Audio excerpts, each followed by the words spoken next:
Fidèles téléspectateurs de Géopolis Télévision, bienvenue dans cette grande édition du journal de cette soirée. Mais bien avant de vous lire ce journal, prenons les titres de cette édition.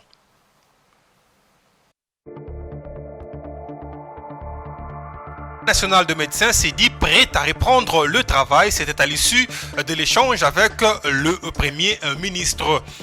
Pression diplomatique des États-Unis sur la RDC autour du retrait des 6 blocs pétroliers est mise aux enchères. La RDC va-t-elle céder? C'est à cette question que nous recevrons Henri Mutombo, analyste politique, mais aussi écrivain et chercheur en fiscalité dans l'édition. Commençons cette édition avec l'échange entre le Premier ministre et le médecin. Grève des médecins RDC, le syndicat national de médecins SINAMED en sigle a échangé avec le Premier ministre mardi dans la soirée. Ces médecins ont dit garder l'espoir au regard des échanges avec le chef du gouvernement. Ils se disent aussi prêts à participer à toute proposition positive tout en insistant sur la nécessité des solutions durables. Suivez le secrétaire général du SINAMED à l'issue de la rencontre.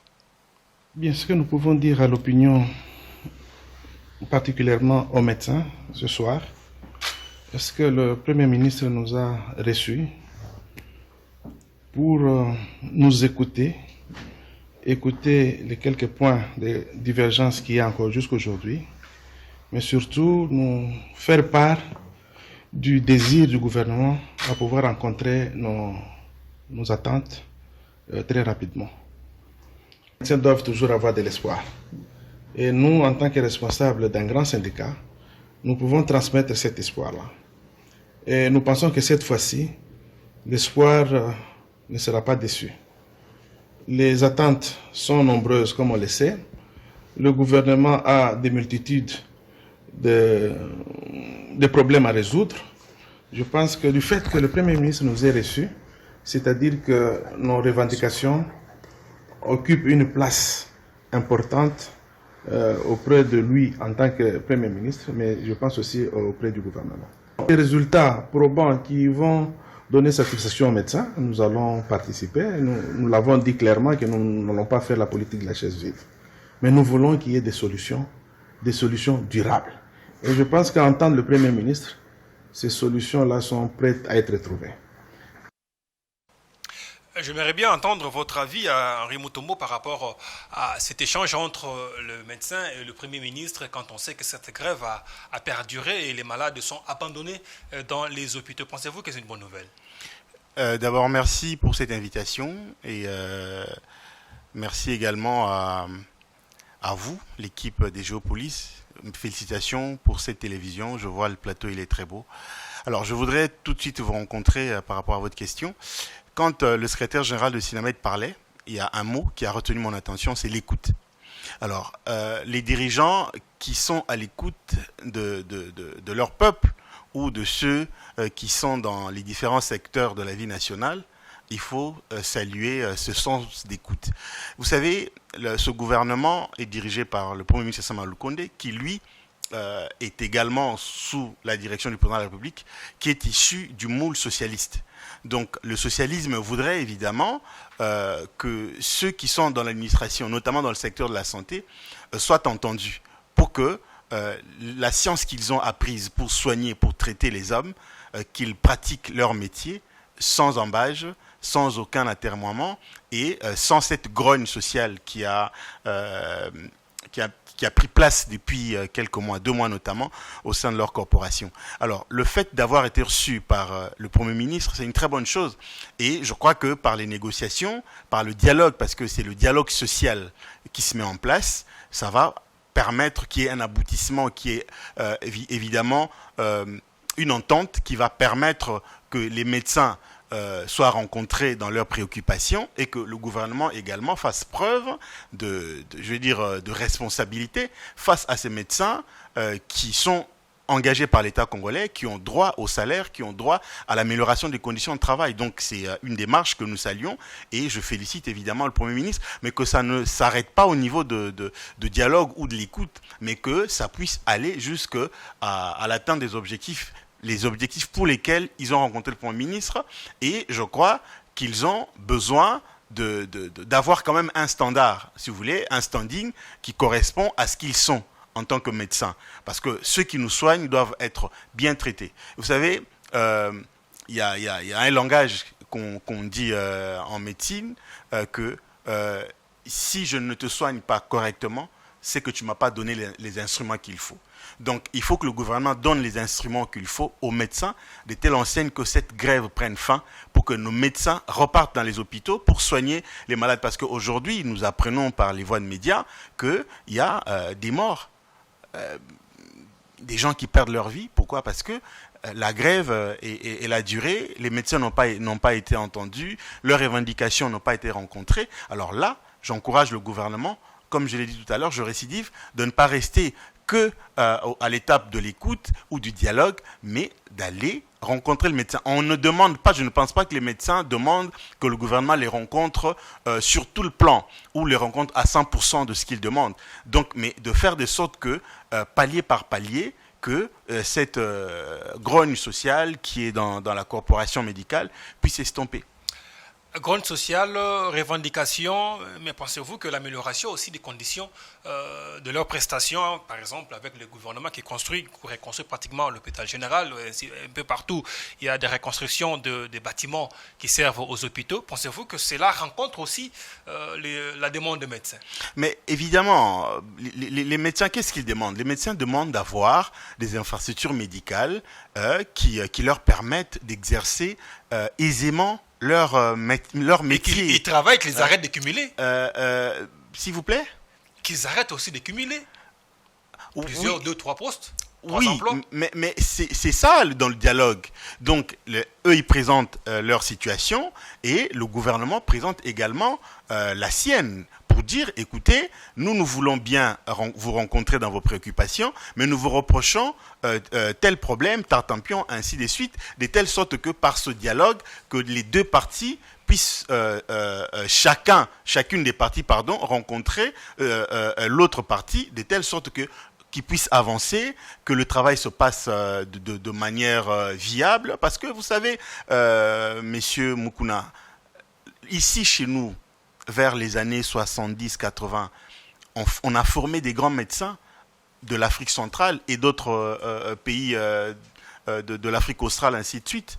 Aujourd'hui, les médecins qui font la fierté en Afrique, ce sont les médecins congolais.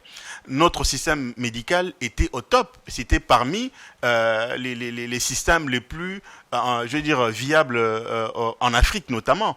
Mais aujourd'hui, nous avons régressé. Pourquoi? Parce que la gouvernance politique dans le secteur médical n'a pas suivi. On n'a pas regardé la démographie qui a augmenté, on n'a pas regardé la vétusté des infrastructures médicales. Alors tout ça, il y a le programme des 145 territoires qui prévoit la construction des centres médicaux dans les territoires, dans les provinces. Et aussi, on a vu Mamayemo qui est en pleine reconstruction. Et donc, ce sont ces genres d'initiatives que nous saluons, que nous soutenons. Et donc, il faut évidemment que chaque partie rencontre l'autre de telle enseigne que les choses puissent aller de l'avant. Parce qu'il faut éviter que les gens meurent, parce que la vie, elle est sacrée.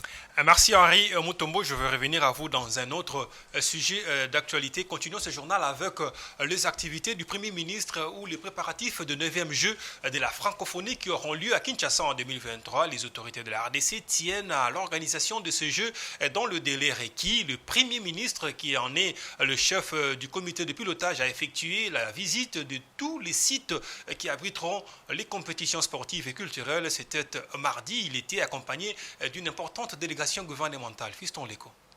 C'est une visite qui fait suite à la réunion d'orientation avec les membres du comité de pilotage de la 9e édition des Jeux de la francophonie tenue le 29 septembre dernier, dirigée par le Premier ministre. À la tête d'une délégation composée de quelques membres du gouvernement et les membres du comité national des Jeux de la francophonie de la RDC, cette visite a concerné le site de l'université de Kinshasa, celui du stade des Martyrs ainsi que celui du stade Tata Raphaël, où les autorités congolaises ont reçu les explications sur place quant à l'évolution des travaux. Dans les engagements que nous avons, très exactement au mois de mai 2023, nous devrons rendre les ouvrages de sorte qu'ils soient sécurisés pour accueillir des athlètes et vraiment participer à cette belle fête sportive ici qui va nous réunir avec tous les pays francophones.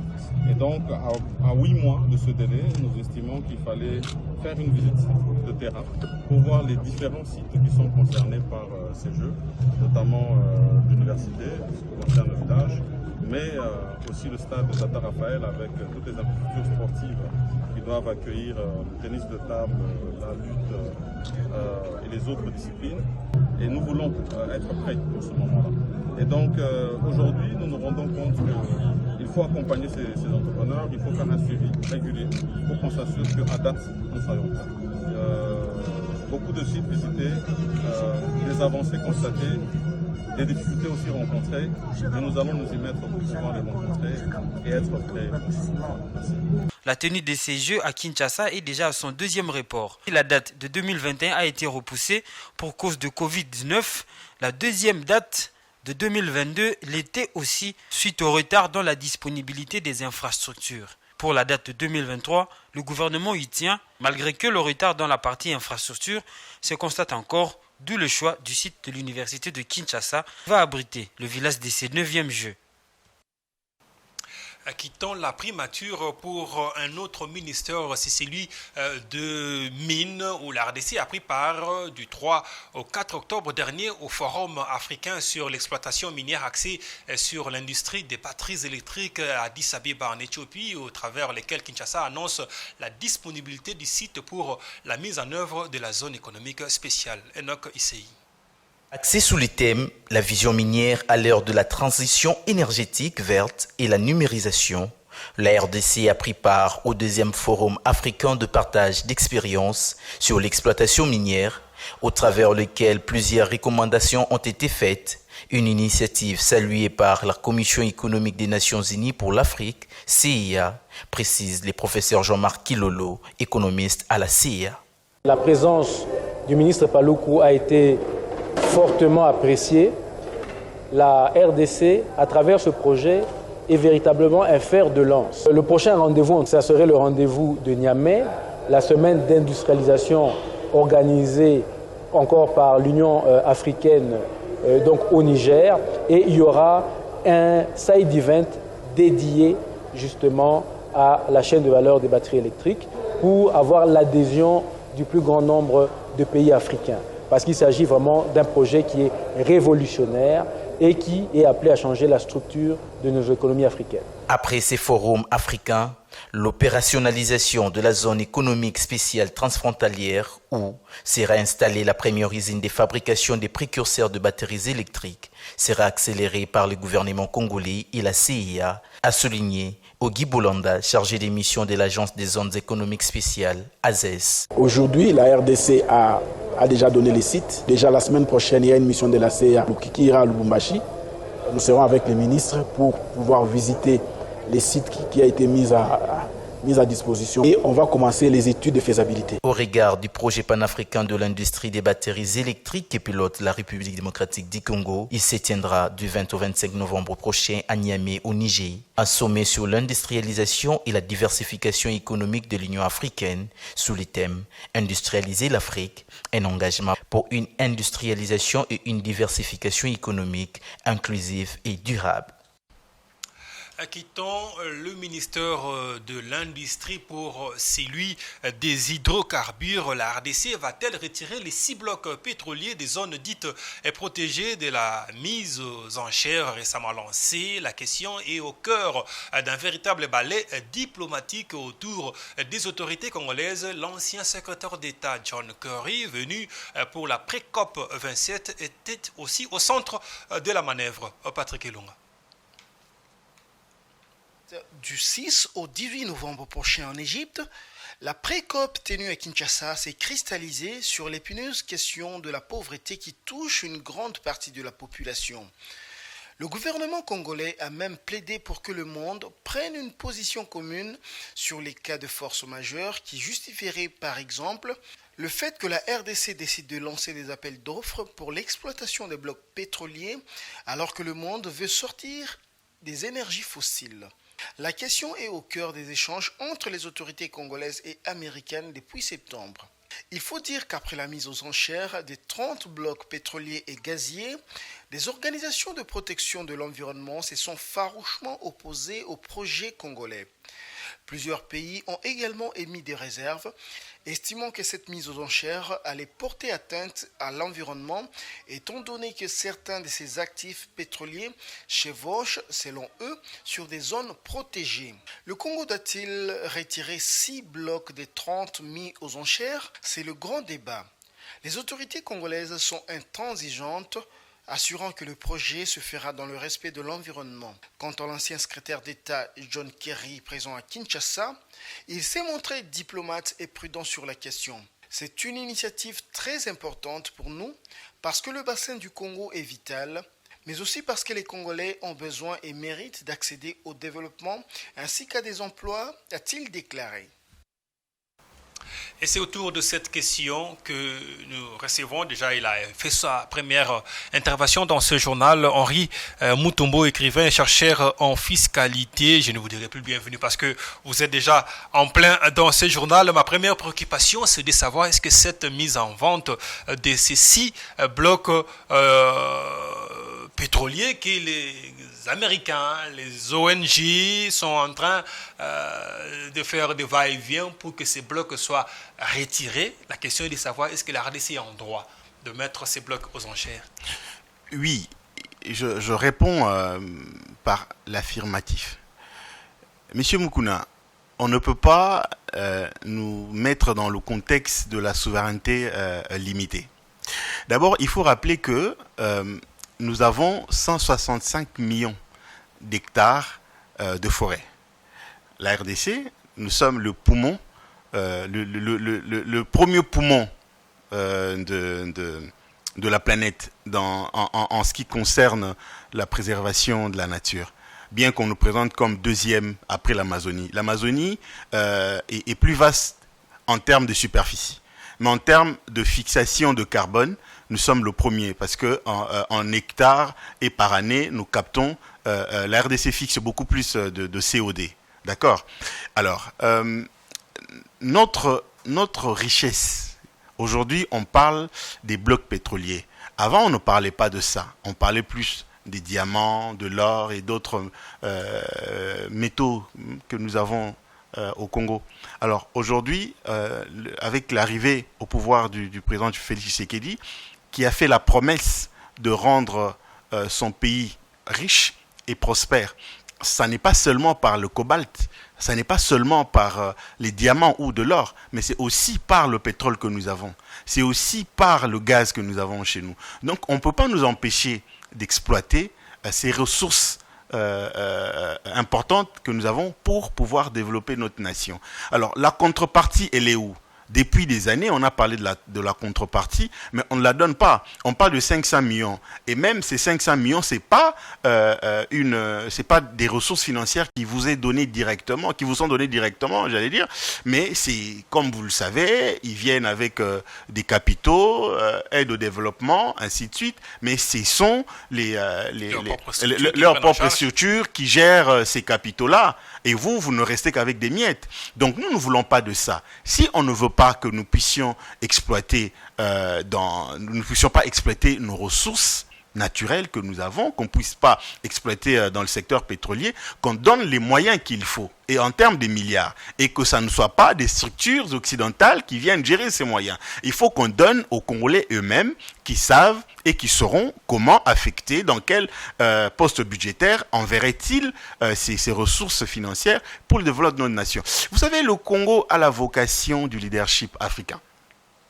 Le Congo a la mission de tirer l'Afrique vers la prospérité, la puissance économique et tout ce que vous savez.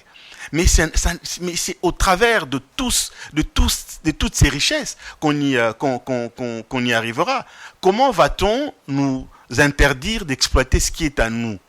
Il faut que notre gouvernement reste ferme. Évidemment, le président Tshisekedi l'a dit au sommet des Nations Unies que nous exploiterons en respectant les normes environnementales. Parlons de cette notion de la souveraineté, parce que vous avez fait allusion à une souveraineté limitée. Avez-vous l'impression que nous avons reculé de 200 ans et que nous sommes dans le contexte de 1885?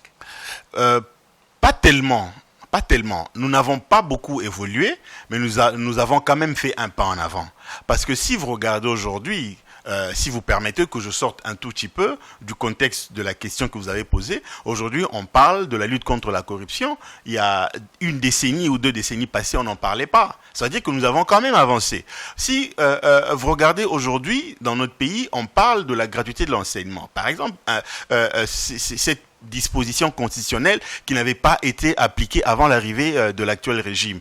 Et ce fait, même s'il y a des faiblesses, mais des faiblesses qui sont inhérentes à l'humanité, qui sont perfectibles, dont nous sommes en train d'avancer. Et donc, aujourd'hui, par rapport, si vous voulez que je vous rende compte, par rapport au retard économique que nous avons, il faut qu'on nous laisse exploiter. Je repose ma question pour vous permettre de mieux la répondre. Est-ce que les comportements de grandes puissances remettent en cause la notion de souveraineté de la Voilà, leur perception de la RDC est celle qu'ils ont depuis 1885. Donc la RDC est une chasse gardée, c'est une propriété du monde et où tout le monde peut venir puiser, où tout le monde peut venir dicter. Vous savez, l'ancien secrétaire d'État américain, mais aux États-Unis, ils exploitent le charbon, ils pompent le pétrole à l'Alaska. Alors, comment voulez-vous que chez eux, le gaz de schiste est exploité, le pétrole est pompé à Alaska, mais nous, on nous dit non, n'exploitez pas parce que c'est vous qui préservez l'atmosphère, la couche d'ozone, l'atmosphère, le changement climatique. Oui, on veut bien, mais avant de nous mettre dans les conditions de retrait des 6 blocs pétroliers, qu'on mette l'argent. Il faut qu'il y ait l'argent sur la table. On dit, bon, écoutez, l'argent est là. Nous évaluons. Il faut que nous évaluons d'abord ce que valent ces 6 blocs pétroliers qu'on demande de retirer. On dit, par exemple, ça vaut 25 milliards ou 100 milliards de dollars. Vous mettez ne serait-ce que la moitié d'abord, parce qu'on ne peut pas non plus demander qu'on nous donne tout. Si c'est 50 milliards, je donne un exemple. Je réfléchis à haute voix. On dit c'est 50 milliards, vous mettez 25 milliards sur la table et nous retirons. Et on signe des conventions, des protocoles d'accord sur l'échelonnement de l'autre partie des ressources financières qui restera. C'est comme ça qu'on procède. Vous n'allez pas venir demander de ne pas de retirer ces 6 blocs pétroliers de l'appel d'offres pour les biens de nos enfants, qui ont besoin d'avoir des infrastructures scolaires de qualité comme leurs enfants, des infrastructures médicales de qualité comme leurs enfants, des infrastructures routières de qualité comme chez eux, ainsi de suite. On ne peut pas nous empêcher de nous développer et on doit le faire. Il faut que le gouvernement reste ferme sur ce point de vue. Monsieur Moukouna, permettez que je dise quelque chose. Notre gouvernement doit retenir une chose, notamment le chef de l'État, qui n'est pas seul. L'Afrique n'est plus comme cette Afrique des années 60, 70, 80 et 2000. Aujourd'hui, le chef d'État africain, notamment en RDC, il ne fait pas seul face aux Occidentaux. Les Occidentaux font face et au peuple et aux dirigeants africains. Donc, nous sommes derrière nos chefs d'État. Le chef de l'État congolais peut compter sur la mobilisation de son peuple pour réussir son pari. Et parce que vous êtes aussi analyste politique, vous maîtrisez le comportement des Américains, surtout à l'endroit des États de l'Afrique. Pensez-vous que ce balai diplomatique, déjà 2 Américains ont fait de va-et-vient chez Félix Tshisekedi pour parler de ces blocs pétroliers, pensez-vous que ça devient un arbre qui cache la forêt? En fait, c'est de l'intimidation. Ok? C'est de l'intimidation. C'est des menaces qu'ils profèrent à l'endroit de notre gouvernement et ils doivent arrêter ça parce que cette ingérence, nous n'en voulons plus. Nous sommes au XXIe siècle. Nous sommes dans l'ère de collaboration, de multilatéralisme, de bilatéralisme. Alors, on ne peut pas aujourd'hui venir avec des injonctions. Nous savons que le Congo est à la conjonction des intérêts. Mais il va falloir venir négocier avec les Congolais plutôt que de les menacer ou de leur dicter le comportement qu'ils doivent afficher par rapport aux uns aux autres. Ce balai diplomatique, c'est pour dissuader le chef de l'État. Parce qu'on ne veut pas que le Congo se développe. Parce qu'on sait qu'aujourd'hui, avec toutes les potentialités que nous avons, si le Congolais se développait, évidemment, comme je vous ai dit au départ ici, la RDC qui a la vocation du leadership africain, cette vocation se matérialisera et d'autres pays africains monteront également en puissance et ça va faire le contrepoids de l'Occident. Ils n'auront plus la possibilité de venir amasser, voler, piller tout ce qu'ils ont toujours pris chez nous. Donc ce néocolonialisme-là, nous n'en voulons plus sur notre sol. Une dernière question claire et nette avant de continuer ce journal. La RDC va-t-elle céder aux sirènes? C'est ce que je viens de dire, que le gouvernement congolais doit rester ferme. Le chef de l'État doit rester ferme. Pas de contrepartie, l'exploitation de nos blocs pétroliers. Si on met la contrepartie sur la table, on évalue d'abord, j'ai bien dit, il faut évaluer ce que représentent ces 6 blocs pétroliers. Quand on a évalué, on sait que les ressources issues de cette évaluation vaut autant. On leur présente cela, évidemment avec leurs experts. Voilà, vous mettez sur la table les moyens dont on a besoin et nous retirons. Tant qu'il n'y a pas assez de moyens, on continue, on laisse ces appels d'offres faire leur bonhomme de chemin. Merci beaucoup Harry Mutombo, je vous garde encore pour une dernière intervention. Continuons ce journal tout en restant au ministère des Hydrocarbures où la République démocratique du Congo a pris part à Africa Oil Week, entendant parlant la semaine africaine du pétrole alimenté, l'avenir de l'énergie africaine. Tel est le sujet de l'édition 2022 de la principale plateforme de veille économique et des conclusions des transactions pour le secteur pétrolier et gazier en Afrique. Suivons ces commentaires de Dieudonné Bonali. Démocratique du Congo prend part à la semaine africaine du pétrole qui se tient du 3 au 7 octobre à Cape Town en Afrique du Sud. C'est le ministre national des hydrocarbures, Didier Boudimbu, qui conduit la forte délégation congolaise à ces assises pétrolières continentales. Alimenter l'avenir de l'énergie africaine, tel est le sujet de l'édition 2022 de la principale plateforme de veille économique et des conclusions des transactions pour le secteur pétrolier et gazier en Afrique. Prenant la parole pour la circonstance, le ministre Boudimbu a poursuivi sans désemparer la promotion des 27 appels d'offres pétroliers et 3 gaziers lancés récemment par le gouvernement Sama Lukonde pour l'intérêt supérieur de la nation. Ceux qui vont venir investir au niveau de la République démocratique du Congo peuvent être rassurés par rapport à la sécurité fiscale et juridique qui est en train d'être mise en place, pour faciliter les transactions. À travers mon ministère et celui de l'environnement, nous mettons tout en œuvre pour que tout ce qui est du point de vue environnement, que nous puissions continuer à être le pays solution. Il s'est dénoté que la Semaine africaine du pétrole se donne pour ambition de stimuler les transactions en amont, les investissements dans les projets africains et à faciliter de nouveaux partenariats et opportunités de réseautage pour l'amont africain. D'un ministère à un autre, rendons-nous à celui des mines où la ministre Antoinette Samba séjourne en France dans le cadre du renforcement des partenariats économiques entre l'Europe et l'Afrique. Par cette occasion, elle a participé mardi et mercredi à la 4e édition du forum d'affaires de haut niveau dénommé Ambition Africa qui permet aux Africains et Français d'échanger sur les opportunités commerciales entre les deux pôles. Suivez. Antoinette Ntsamba Kalambaye, la ministre de Mines, séjourne en France dans le cadre du renforcement du partenariat économique entre l'Europe et l'Afrique. Elle participe du 4 au 5 octobre 2022 à la 4e édition du Forum d'affaires de haut niveau Ambition Africa. Ce forum organisé par Business France, une agence au service de l'internationalisation des entreprises en collaboration avec le ministère de l'Économie, des Finances et des Souverainetés industrielles, du numérique ainsi que le ministère de l'Europe et des Affaires étrangères. Pour cette édition, Ambition Africa réunit des personnalités françaises et africaines de premier plan dans le domaine politique, économique, ainsi que de nombreuses entreprises porteuses de projets ambitieux et innovants. Cet événement permettra aussi aux participants africains et français d'échanger sur les opportunités commerciales en Afrique lors des différents ateliers sectoriels. Bouclons ce tour ministériel avec celui des transports à l'occasion de la 41e session de l'Assemblée ordinaire de l'Organisation de l'aviation civile internationale OACI.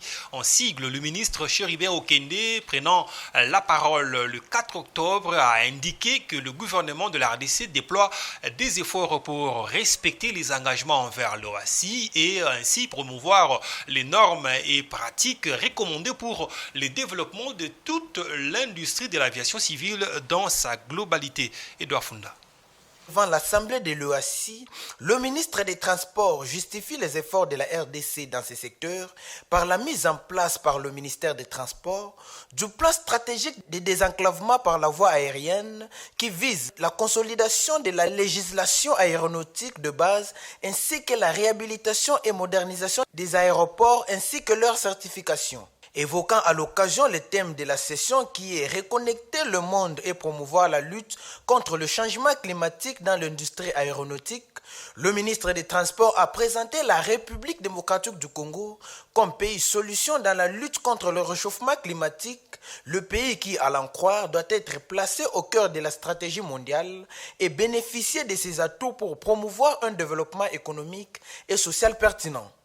La problématique fondamentale de la présente session, à savoir reconnecter le monde et faire face aux effets dévastateurs du changement climatique dans le secteur de l'aviation, offre davantage à mon pays une meilleure opportunité de contribuer au renforcement de la résilience de l'aviation civile d'une manière saine, économique et efficace. En effet, en considérant la superficie du territoire congolais, l'étendue de son espace aérien ainsi que sa position stratégique au cœur de l'Afrique et au confluent des pôles économiques du continent, la remise de la République démocratique du Congo au cœur du maillage aérien régional et international est une voie cardinale pour reconnecter l'Afrique centrale au reste du monde.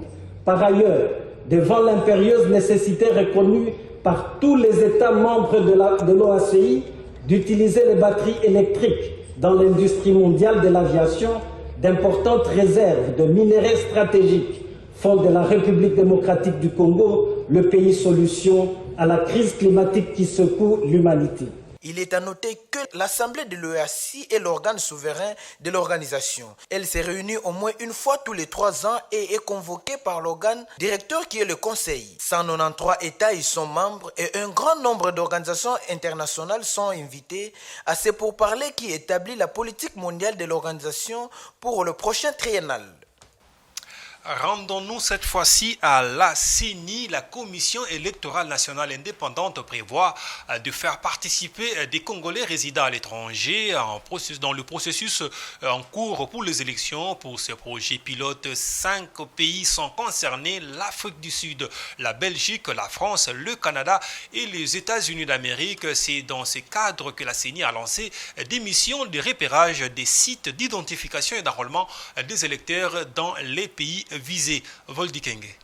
La délégation de la CENI, conduite par le premier vice-président, Bienvenu Ilanga Lembo, a été reçue lundi 3 octobre 2022 à Paris par l'ambassadeur de la République démocratique du Congo en France, Isabelle Machik Ruth Tchombe, en prévision de l'opération de la révision du fichier électoral concernant le Congolais résidant sur le sol français. La mission du premier vice-président de la CENI prévoyait notamment la tenue des cadres de concertation avec les compatriotes. En même temps, une autre délégation a été conduite par le deuxième vice-président, Didi Manara Linga, qui est arrivé à Bruxelles le samedi 1er octobre 2022. Le but de la mission, recueillir toutes les informations pour l'enrôlement de Congolais résidant dans le Royaume de Belgique. Une autre mission similaire s'est déroulée en Afrique du Sud, à la tête de laquelle s'est trouvé le rapporteur de la CENI, Patricia Ntse Amoulela, pour le repérage des sites d'enrôlement de Congolais résidant au pays de Nelson Mandela. L'un des objectifs de la mission étant de recueillir les avis et opinions des différents segments de la communauté concernant l'organisation de l'identification et de l'enregistrement en décembre 2022 pour les élections prévues en décembre 2023.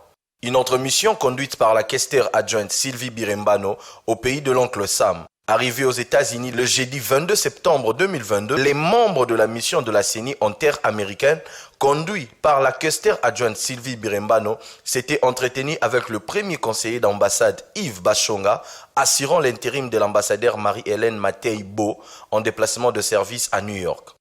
En rappel, la CENI envisage de procéder à l'enregistrement prévu au mois de décembre prochain de compatriotes résidant dans les 5 pays retenus pour cette consultation électorale de 2023.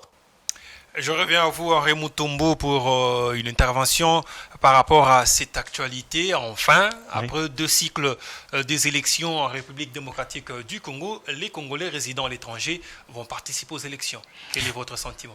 Mais c'est l'accomplissement d'une disposition constitutionnelle qui prévoit que les Congolais de l'étranger soient également enrôlés en vue de participer aux élections. Et donc les prédécesseurs de Denis Kadima ne l'avaient jamais fait avant. Certainement des contraintes techniques et logistiques ne leur avaient pas permis de faire ça, mais lui, il veut apporter sa touche, il veut apporter sa façon de faire, et donc pour moi, c'est une bonne initiative, mais qu'il faudra faire avec beaucoup de tact et faire attention également, parce que certainement, ils peuvent être butés par la problématique de la nationalité, parce que vous savez, la nationalité congolaise, elle est une et exclusive, donc il ne faudra pas que parmi ceux qui se feront enrôler, qu'il y ait des gens qui ont double nationalité. Alors certainement, ils vont se rabattre au niveau de services sociaux, dans les pays où ils sont de l'état civil, partout où ils sont partis, où les étrangers sont enregistrés, pour savoir qui est congolais, qui ne l'est pas. Ça va être une tâche difficile, mais je connais la perspicacité du président de la CENI, donc nous osons espérer que cela se fera.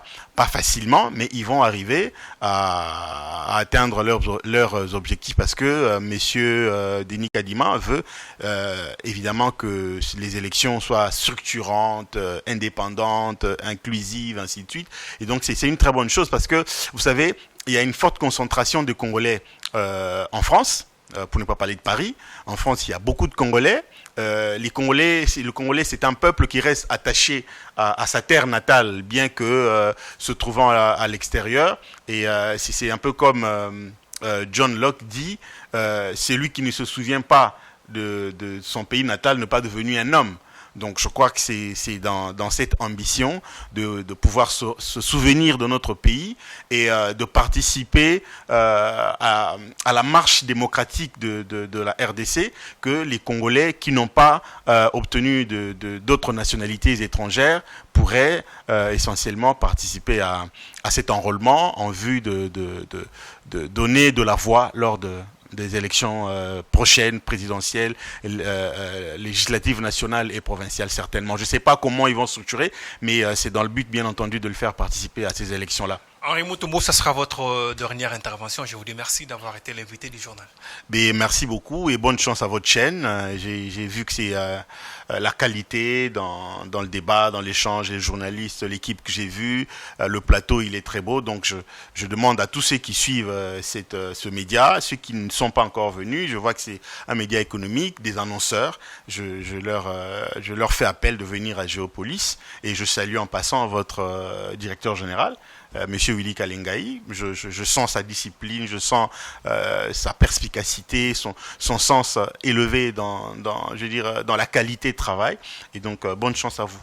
Merci beaucoup. Nous allons continuer ce journal tout en changeant de registre avec Le Monde qui célèbre le 5 octobre la journée internationale des enseignants, ayant pour but de sensibiliser à l'importance et au rôle des enseignants dans le système de l'éducation. Cette journée de 2022 est placée sous le thème de la transformation de l'éducation. Commence par l'enseignant, l'écrivain et dramaturge congolais Kate Katende a fait l'état de lieu de la question pour la République démocratique du Congo. Suivez. L'enseignant actuellement est en train de sortir la tête de l'eau, au bout du tunnel peut-être, parce que le gouvernement a fait des efforts extraordinaires, mais tout reste encore à faire. Nous devons être tous avec l'enseignant, l'aider à se former d'une façon continue, aider son transport, les autres avantages sociaux, afin que l'enseignant ait beaucoup de possibilités d'enseigner, excusez-moi la tautologie, d'encadrer les enfants, l'espoir de demain. L'enseignant avant 1960 était un monsieur, c'est connu. C'était un monsieur, lui qui avait le vélo, qui avait la radio, qui était considéré, c'est lui qui est l'agent du développement, le premier agent du développement. Mais avec le temps, on a déconstruit l'homme congolais avec l'enseignant. Maintenant, avec le président de la République fait des efforts considérables. Le chemin reste encore à faire. C'est pourquoi nous, les hommes de théâtre, nous avons écrit une pièce de théâtre intitulée « Demain, il sera trop tard ». Si nous ne changeons pas de fusil d'épaule, qui est en train d'être changé maintenant, eh bien, demain, il sera trop tard. Ce journal est complètement terminé, mais bien avant de se quitter, je vous en rappelle les titres. Grève de médecins en RDC, le syndicat national de médecins s'est dit prêt à reprendre le travail. C'était à l'issue de l'échange avec le premier ministre. Pression diplomatique des États-Unis sur la RDC autour du retrait des 6 blocs pétroliers mis aux enchères. La RDC va-t-elle céder? Vous avez suivi l'analyste mais aussi le fiscaliste Henri Mouton dans ce journal. Fin complète de cette grande édition sur Géopolis Télévision. Je vous dis merci d'avoir suivi ce journal.